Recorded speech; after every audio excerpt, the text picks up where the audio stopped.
Hello students, trigonometric function का lecture number 10, जिसमें आज हम इन्वर्स ट्रिग्नोमेट्रिक फंक्शन का स्टडी करने वाले। लेक्चर नंबर 9 में हमने प्रोजेक्शन रूल और इन्वर्स ट्रिग्नोमेट्रिक फंक्शन का इंट्रोडक्शन देखा था। आज उसे ही आगे हम बढ़ाने वाले हैं। लास्ट वीडियो में हमने ट्रिग्नोमेट्रिक फंक्शन का डोमेन और रेंज और इन्वर्स ट्रिग्नोमेट्रिक फंक्शन कैसे एग्जिस्ट होता है ये डिस्कस किया है। आज के वीडियो में हम इन्वर्स ट्रिग्नोमेट्रिक फंक्शंस के डोमेन एंड रेंज के बारे में जानकारी लेंगे। तो चलो आज का वीडियो स्टार्ट करते हैं।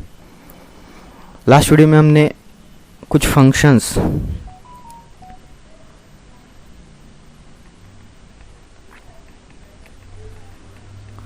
और उनके डोमेन एंड रेंज डिस्कस किए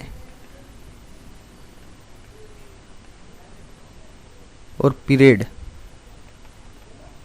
जिसमें हमने sign,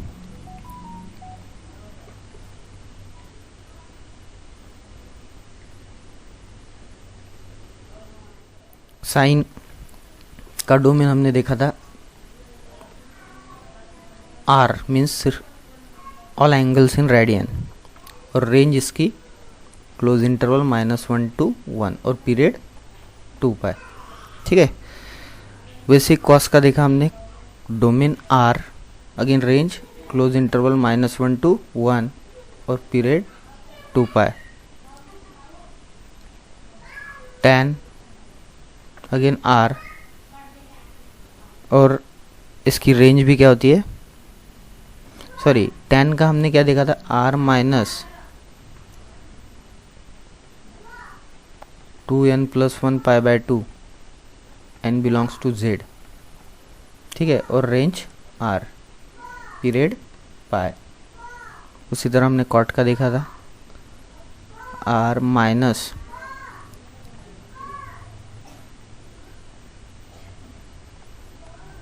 n n belongs to z और रेंज R, अगेन पीरियड π।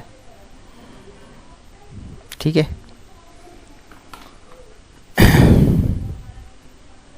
वैसे ही सेक और कोसेक का भी हमने देखा।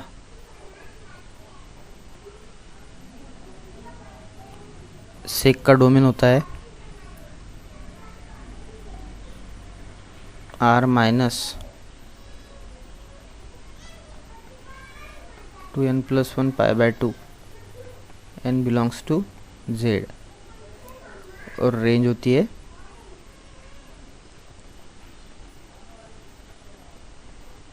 R माइनस, ठीक है, R minus open interval -1 to 1। Cosec R minus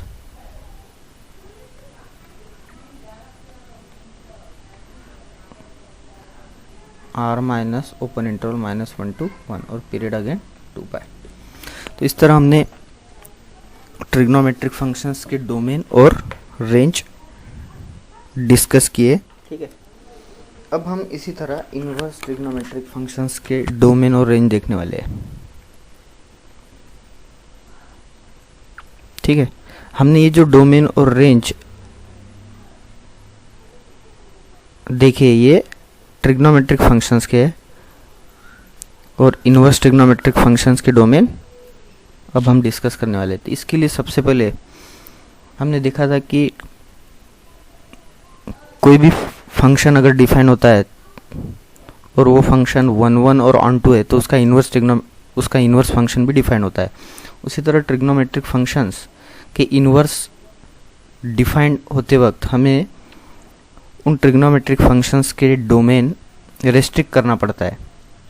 ठीक है, और उस डोमेन के रेस्ट्रिक्शन से हमें उसकी प्रिंसिपल वैल्यू मिलती है। जैसे कि साइन के केस में हमने देखा, सपोज हमने साइन का एक ग्राफ ड्रॉ किया था,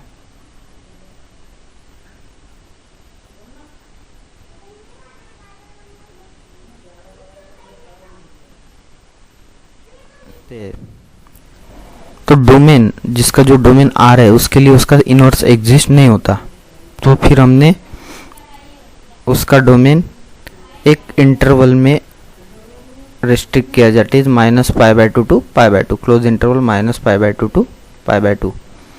और इस इंटरवल में हमें क्या मिला, उसका इन्वर्स एग्जिस्ट हुआ, तो इसलिए हम इसे बोल सकते हैं principal value of inverse trigonometric function sine inverse.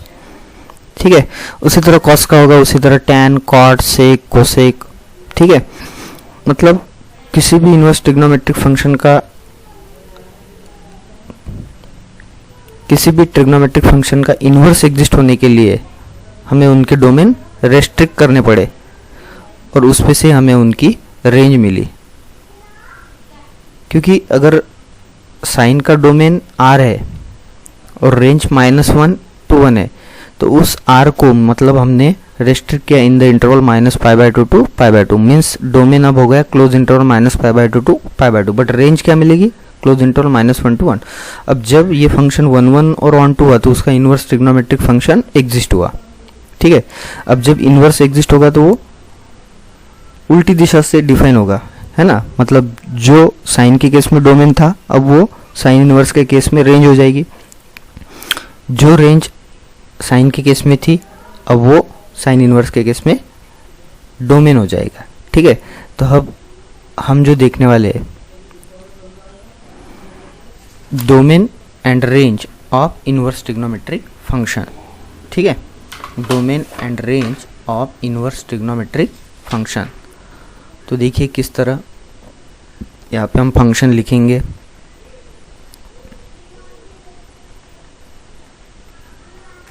Function, यहाँ डोमेन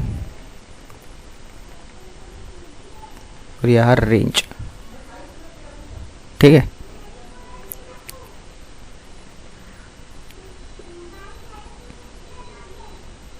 साइन इनवर्स, देखिए क्या हुआ, डोमेन आर था, अब ये इस तरह उल्टा डिफाइन होगा, जिस तरह साइन ऐसे डिफाइन होगा, ये डोमेन था और ये रेंज थी, अब साइन इनवर्स उल्टा डिफाइन होगा, ये डोमेन हो जाएगा और ये रेंज, बट इस आर को हमने रेस्ट्रिक्ट किया है in the interval close interval -π/2 to π/2। तो हमें डोमेन लिखते समय क्या लिखना पड़ेगा, इसका क्लोज इंटरवल -1 to 1 और रेंज क्या हो जाएगी, क्लोज इंटरवल -π/2 टू π/2। ठीक है, उसी तरह कॉस इनवर्स का क्या होगा, अगेन डोमेन वही माइनस क्लोज इंटरवल -1 to 1 और रेंज क्या हो जाएगी। अब कॉस का अगर ग्राफ देखा तो कॉस के केस में हम जो डोमेन रेस्ट्रिक्ट करते हैं वो क्लोज इंटरवल 0 to π में करते हैं, इसलिए इसकी रेंज क्या हो जाएगी, क्लोज इंटरवल 0 to π। आप ये ग्राफ देखकर समझ सकते हैं। बाद में हम tan का देखेंगे, tan इनवर्स, इसकी रेंज, इसका डोमेन R और रेंज ओपन इंटरवल -π/2 टू π/2। ठीक है, कॉट इनवर्स के केस में अगेन डोमेन R और रेंज क्या हो जाएगी, कॉट इनवर्स के केस में ओपन इंटरवल 0 to π। ठीक है, उसी तरह सेक इनवर्स,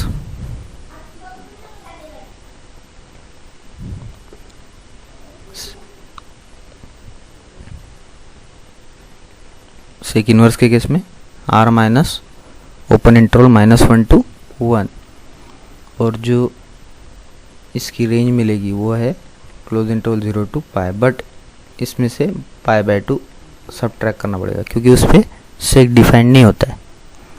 ठीक है, और लास्ट है cosec inverse, again R minus open interval -1 to 1 और इसमें जो रेंज मिलेगी, मतलब हम डोमेन रेस्ट्रिक्ट करने वाले in the interval -π/2, close interval -π/2 to π/2, but इसमें 0 पे वो डिफाइन नहीं होगा इसलिए -0। तो इनको बोलते हैं हम domain and range of inverse trigonometric function. ये है साइन इनवर्स के केस में, मतलब जब भी हम साइन इनवर्स के केस में हमें उसकी प्रिंसिपल वैल्यू मिलेगी वो इस इंटरवल में मिलेगी। कॉस इनवर्स के केस में close interval 0 to pi, tan inverse के केस में open interval -π/2 to π/2, cot inverse के केस में open interval 0 to pi, sec inverse close interval 0 to pi -π/2, और कोसेक इनवर्स के केस में क्लोज इंटरवल -π/2 to π/2 -0। ठीक है, तो इसे बोलते हैं हम domain and range of inverse trigonometric function. अब इससे ही हमें प्रिंसिपल वैल्यू डिफाइन करनी है। प्रिंसिपल वैल्यू क्या होती है? What is principal value of inverse trigonometric function? Principal value of inverse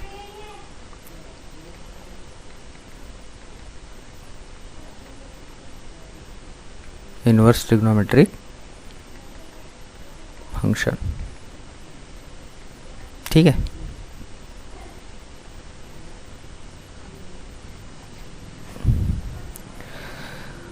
principal value means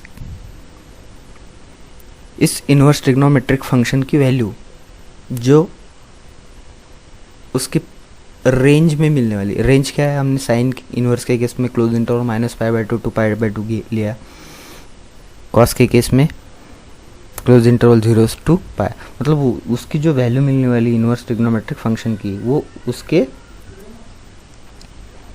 principal branch में मिलने वाली है। प्रिंसिपल ब्रांच जो इनवर्स ट्रिग्नोमेट्रिक फंक्शन की रेंज होती है उसे बोलते हैं हम principal branch of inverse trigonometric function.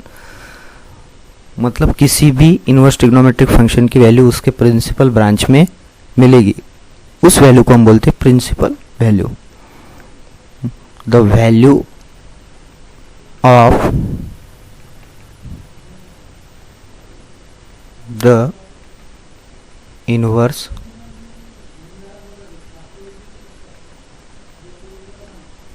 Trigonometric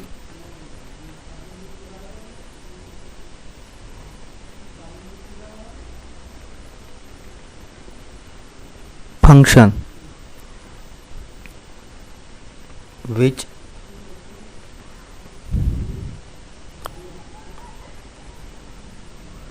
lies in the range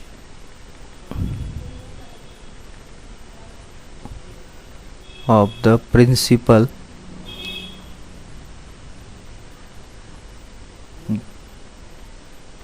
branch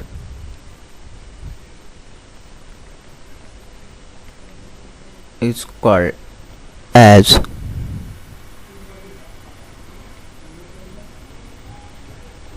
value of the is called as the principal value of inverse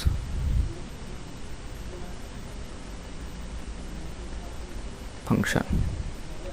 ठीक है, the value of inverse trigonometric function which lies in the range of the principal branch is called as the principal value of inverse trigonometric function.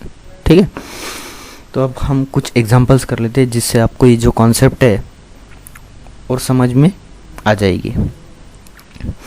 हम basically क्या करते हैं, हम principal value find करते हैं। सबसे पहले हम जो एग्जांपल्स करेंगे वो प्रिंसिपल वैल्यूज़ के करेंगे। हमें कोई इनवर्स ट्रिग्नोमेट्रिक फंक्शंस दिया जाएगा और हमें उसकी प्रिंसिपल वैल्यू पूछी जाएगी। ठीक है, find the principal value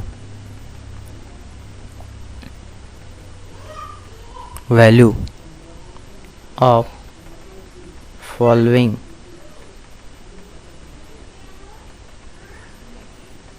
functions। एक नंबर साइन इनवर्स 1/2,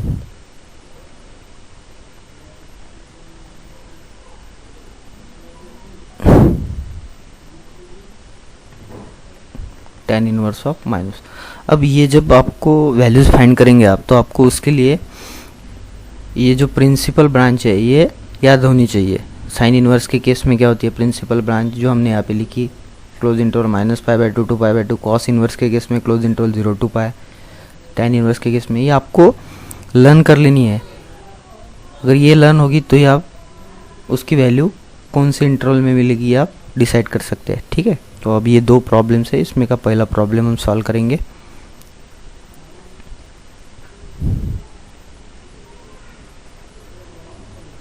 फर्स्ट प्रॉब्लम, ठीक है। अब जिसके हमें प्रिंसिपल वैल्यू फाइंड करनी है हम उसे कंसिडर करेंगे। Let sine inverse 1/2 is equal to say x। ठीक है, अब ये जो x मिलेगा वो कौन से ब्रांच में मिलेगा आपको पता है, क्लोज इंटरवल -π/2 to π/2। ठीक है, ये जो x मिलने वाला है वो कौन से ब्रांच में मिलेगा हमें, -π/2 to π/2। हम लिखेंगे यहाँ पे वेयर ये जो x मिलेगा वो -π/2 हो सकता है, उससे ग्रेटर हो सकता है, π/2 हो सकता है, या फिर उससे लेस हो सकता है। ठीक है, अब हम इसे देखेंगे, ये साइन इनवर्स इधर ट्रांसफ़र कर देंगे तो हम यहाँ से लिख सकते हैं sine x is equal to 1/2। ये साइन इनवर्स अगर इधर ट्रांसफ़र किया तो साइन x हो जाएगा, means sine x is equal to 1/2। Means sine x is equal to, sine के केस में कौन से एंगल के लिए वैल्यू 1/2 होती है, π/6 के लिए। मीन्स x इक्वल टू क्या मिला हमें, π/6। अब देखिए ये जो x π/6 मिला ये इस इंटरवल में है, -π/2 और π/2 के बीच में। यस ऑब्वियसली है ना, जो x मिला है ऑब्वियसली वो उस इंटरवल में है। देयरफॉर हम लिख सकते हैं सिंस -π/2 लेस देन और इक्वल टू π/6 लेस देन और इक्वल टू π/2। ये जो x मिला है उस ब्रांच में मिल रहा है, देयरफॉर हम उसे प्रिंसिपल वैल्यू बोल सकते हैं। Therefore principal value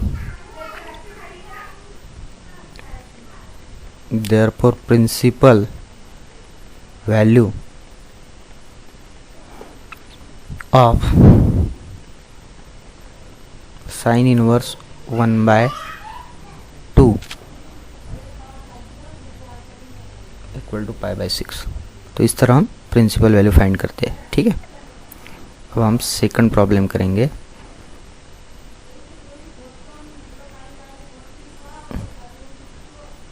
then second is tan inverse of -1।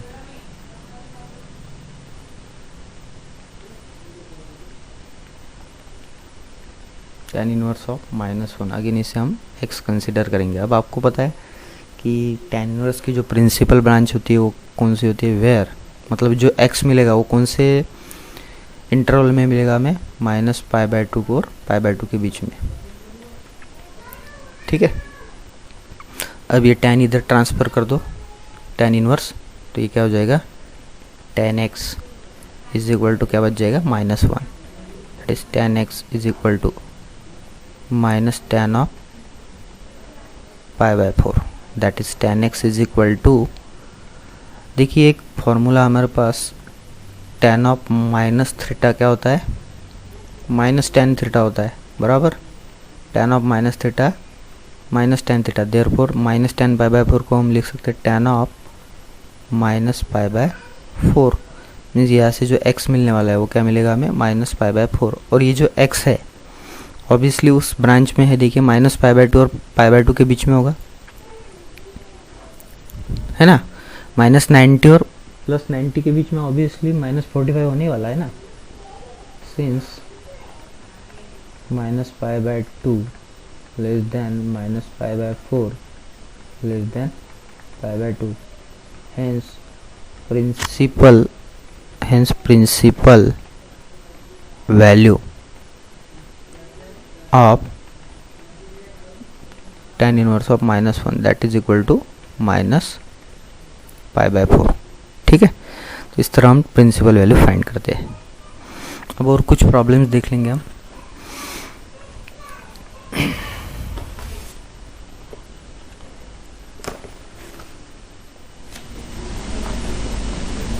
तीन number, evaluate the following, sorry 2 number, evaluate the following. अब इसमें अभी तक हमने एक एक इन्वर्स ट्रिग्नोमेट्रिक फंक्शन के प्रिंसिपल वैल्यू फाइंड किया ना। अब इसमें जो देंगे हमें इन्वर्स ट्रिग्नोमेट्रिक फंक्शंस, वो एक से ज़्यादा देंगे, मतलब उसकी सम होगी या फिर उसका सब्ट्रैक्शन होगा, और उसकी हमें प्रिंसिपल वैल्यू फाइंड करनी होगी। तो सबसे पहले उसमें हम देख लेते हैं tan inverse 1 plus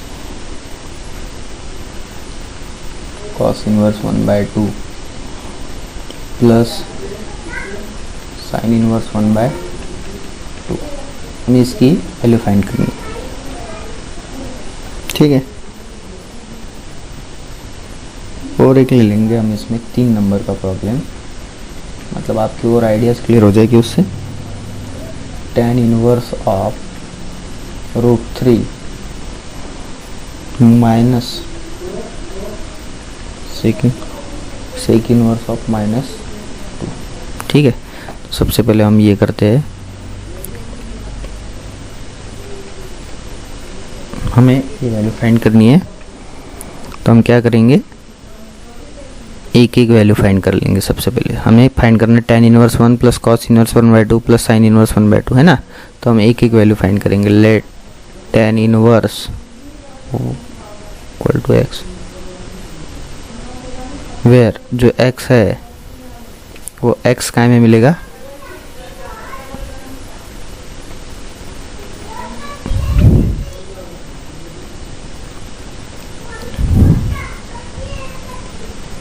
tan x is equal to tan π/4, ठीक है।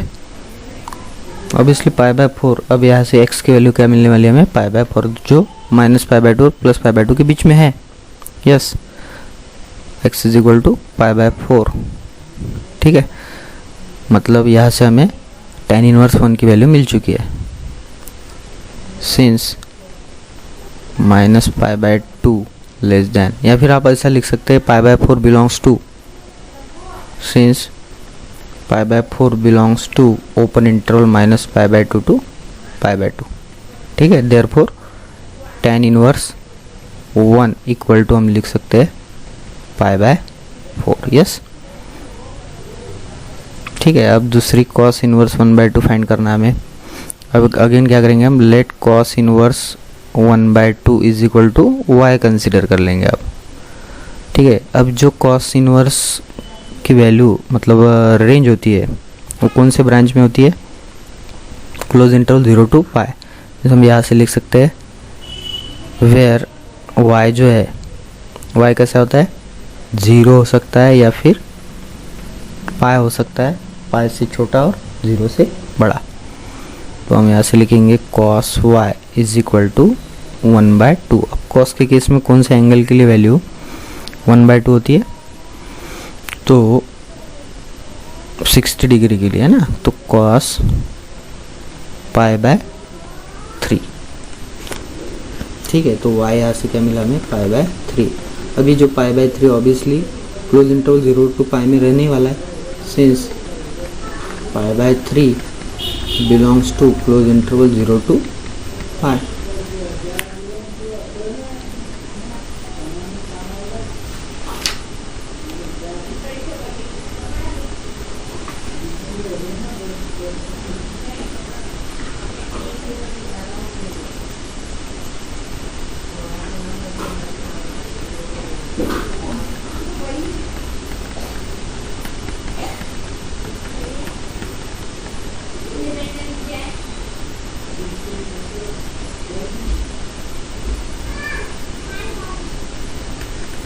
एंड लेट, अब तीसरी वैल्यू फाइंड करना हमें, जो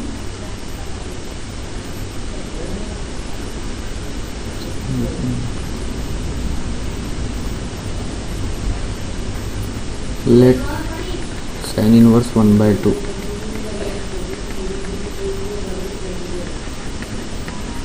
वेयर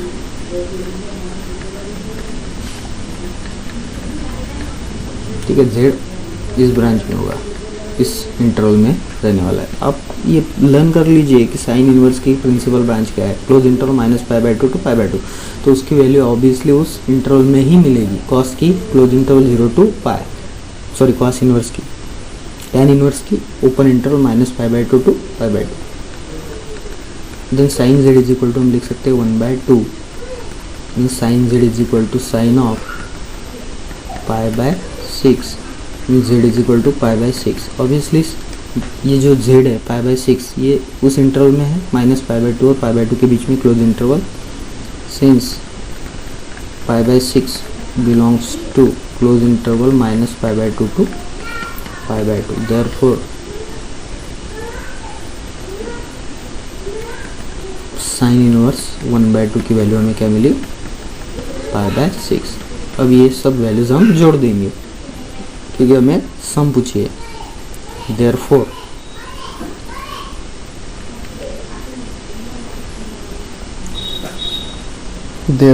सबसे पहले क्या था, tan inverse 1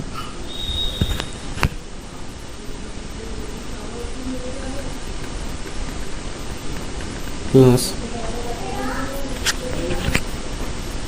cos inverse 1/2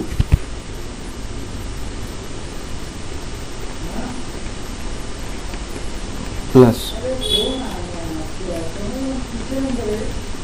sign inverse 1/2। tan inverse 1 की क्या मिली वैल्यू देखिए, π/4,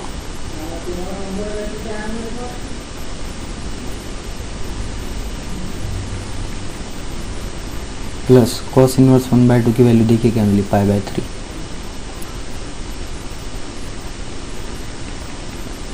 प्लस साइन इनवर्स 1/2 की वैल्यू क्या मिली, π/6। तो यहाँ से हमें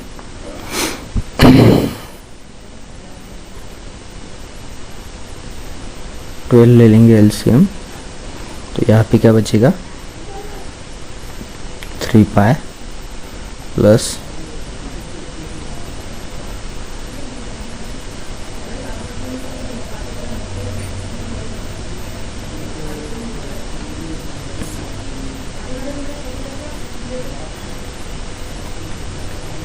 9π/12, that is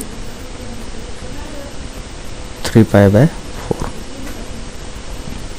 This is the value of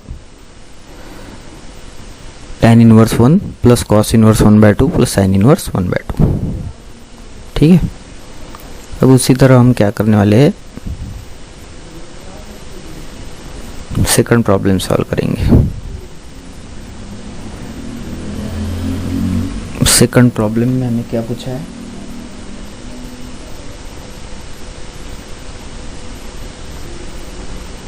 tan inverse √3 minus sec inverse -2। ठीक है, तो सबसे पहले हम tan इनवर्स √3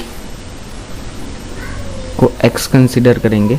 अब आपको पता है ये जो x मिलने वाला है वो कौन से इंटरवल में मिलेगा, principal branch of tan inverse क्या होती है, ओपन इंटरवल -π/2 to π/2। तो हम यहाँ से लिखेंगे वेयर x जो होगा -π/2 और +π/2 के बीच में होगा। अब इसे हम tan इनवर्स को इधर ट्रांसफ़र कर देंगे, means tan x is equal to मिलेगा हमें √3, means tan x is equal to, tan के केस में कौन से एंगल के लिए वैल्यू √3 होती है, तो tan π/3 के लिए। ठीक है, तो x यहाँ से हमें क्या मिला, π/3। देखिए ये जो π/3 इस इंटरवल में है, ऑब्वियसली -π/2 और π/2 के बीच में π/3 मिलने वाला है। ठीक है, तो यहाँ से हम लिखेंगे since π/3 belongs to open interval -π/2 to π/2, therefore tan inverse of √3 is equal to π/3। पहली वैल्यू मिल चुकी है हमें, अब सेकंड फाइंड करना है। सेकंड में क्या है, sec inverse of -2, let sec inverse of -2 is equal to से y, अब सेक इनवर्स की प्रिंसिपल ब्रांच क्या है देखिए, सेक इनवर्स की प्रिंसिपल ब्रांच है close interval 0 to π/2 minus 0 to π minus π/2। ठीक है, तो हम यहाँ से लिखेंगे y belongs to close interval 0 to π and y is not equal to π/2। ठीक है, y इस इंटरवल में होगा बट y π/2 नहीं हो सकता है, क्योंकि उसकी जो रेंज है वो क्या है, क्लोज इंटरवल 0 to π माइनस π/2। ठीक है, तो इससे किधर सेक इनवर्स इधर ट्रांसफर कर देंगे तो यहाँ से मिलेगा sec y is equal to -2, that is sec y is equal to minus, sec के केस में कौन सा एंगल के लिए वैल्यू 2 होती है, cos 61/2 होता है, तो सेक 2 है ना। तो यहाँ से हम लिख सकते हैं सेक π/3, दैट इज, अब देखिए cos ऑफ -θ होता है प्लस cos θ। ठीक है, तो सेक ऑफ -θ भी क्या होगा, प्लस सेक θ। तो हम इसे ऐसा नहीं लिख सकते सेक ऑफ -π/3, नहीं लिख सकते, तो फिर हमें इसे क्या करना पड़ेगा, प्लस में कन्वर्ट करना पड़ेगा। इसके लिए हम जो हमारा फॉर्मूला यूज़ करते हैं ना, ये फर्स्ट क्वाड्रेंट, ये सेकंड क्वाड्रेंट, थर्ड और ये फोर्थ। सेक कौन कौन से क्वाड्रेंट में निगेटिव होता है, सेकंड में और थर्ड में, तो इसमें का जो छोटा एंगल है वो हमें कंसीडर करना है। तो हम इसे लिखेंगे सेक ऑफ, सेकंड में कंसीडर करेंगे मतलब पाई से कम होगा वो, मतलब पाई माइनस π/3। ठीक है, pi minus π/3। Sec of pi minus theta क्या होता है, माइनस सेक थीटा, तो सेक ऑफ पाई माइनस π/3 क्या होगा, minus sec π/3, that is sec of, cross multiply करो 3 × π, 3π माइनस पाई मीन्स 2π/3। तो sec y is equal to क्या मिला हमें, sec 2π/3 means y is equal to 2π/3। ठीक है, ऑब्वियसली जो y मिला हमें 2π/3 वो क्लोज इंटरवल 0 to π के बीच में है, 120 डिग्री ऑब्वियसली 0 और π के बीच में है। हम यहाँ से लिख सकते हैं since 2π/3 belongs to close interval 0 to π। ठीक है, देयरफॉर इसकी जो वैल्यू हम लिख सकते हैं वो क्या है, that is sec inverse of -2 that is equal to 2π/3। ठीक है, अब जो कुछ फाइंड करना हो हम लिख सकते हैं यहाँ से। क्या फाइंड करना है हमें, tan इनवर्स ऑफ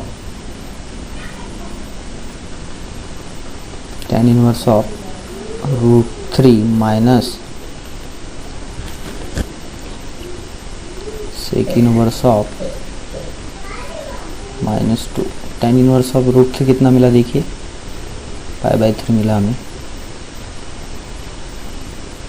π/3 और सेक इनवर्स ऑफ -2 क्या मिला, 2π/3। तो डिनोमिनेटर से में न्यूमरेटर का subtraction, pi minus 2π/3 that is equal to -π/3, और ये जो मिला that is the value of inverse trigonometric function. तो आज के लेक्चर में हमने इनवर्स ट्रिग्नोमेट्रिक फंक्शंस की डोमेन और रेंज को ही बोलते हैं हम principal branch of inverse trigonometric function, और उसके बाद में हमने देखा principal value of inverse trigonometric function और problem based on inverse trigonometric function. तो आज का वीडियो हम यहीं पे स्टॉप करते हैं, नेक्स्ट वीडियो में मिलेंगे अगले टॉपिक के साथ।